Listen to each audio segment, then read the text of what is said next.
everybody in church is a Christian. Judas Iscariot. Some people are used to say, but I found a sister in church. Not Judas Iscariot was in church too. Some people used to blame the church. I married in church. The man was even an usher. Judas was the treasurer.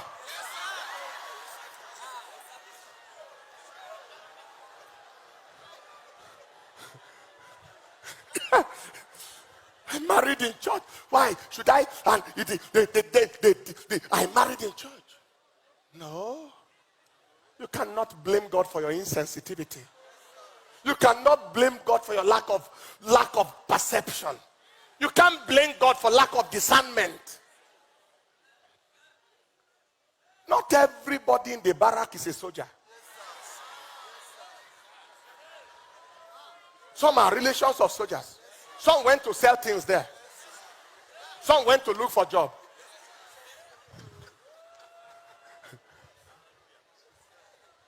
You see some people coming to church. One man went to church and pretended that he was a Christian because he wanted to find a good Christian girl. So he pretended, just changed his behavior. And, how are you? I'm fine. Then he didn't know that there was a girl who also came to church, pretended that she was a Christian, and wanted to find a good Christian man she can marry, and he can do anything he wants, and the man who say anything is a good Christian. So, how are you? The man found the sister, and they found each other. They kept on acting until they married. On the first day they reached the house, the man sent for a bottle of beer. I think the girl carried cigarette.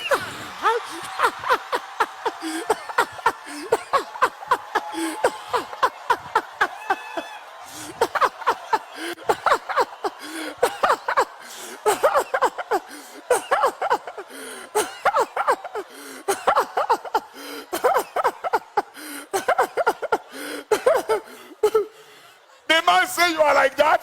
He said, me too, I didn't know you are like this. That first day they beat the hell out of each other. You deceive me, you too.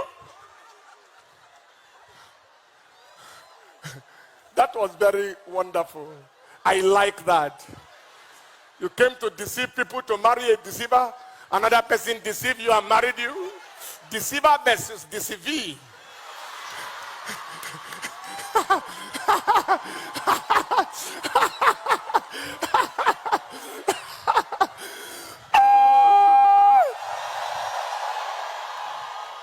I don't know about you, but I want this meeting to hold again.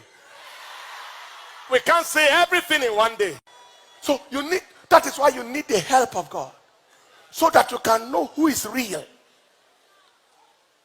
can know who is real. Number 4, marry people with similar vision, focus, and passion. Now, before you go from there, the number 3, 2 Corinthians chapter 6, verse 14 to 15.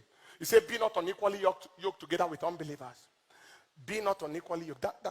And that is, there are those who, apart from not marrying lovers of God, they went outrightly to marry unbelievers.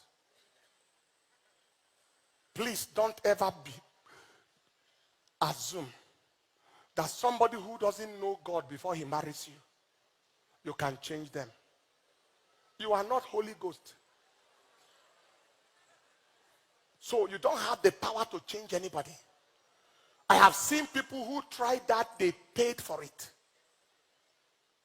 Lovers of God. Lovers of God. Lovers of God. And then number 4, marry people with similar vision, similar focus, and similar passion. What do you want to do with your life? Where do you see your life going? As you are going to get someone to marry, find out from them what is on their mind. Where are they going? What do they want out of this life?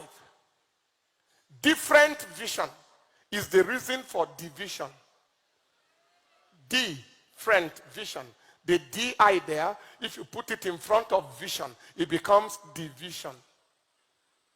It's a product of, it is diversion, division, bivision. Two people who are facing two different directions in life. Different passions breed confusion. You have a passion for business, the other person has no single passion for business. He wants to be in full-time politics. Or you think you have a passion for ministry, and the person, he said, I am a child of God, but I am not a pastor's wife. I am not an evangelist. I am not a prophet. I am not a prophetess. I am not an apostle. I am not an epistle.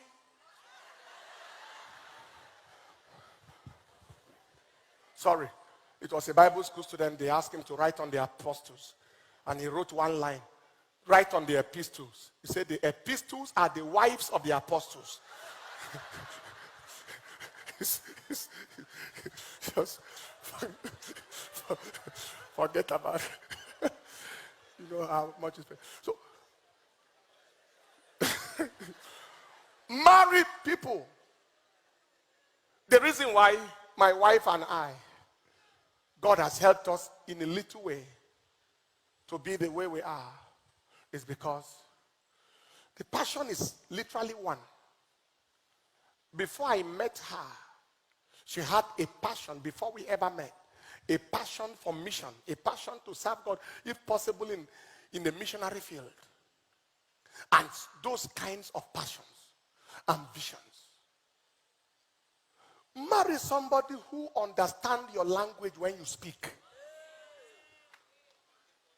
If you are speaking one language, your husband is speaking another language, the house is called Tower of Babel.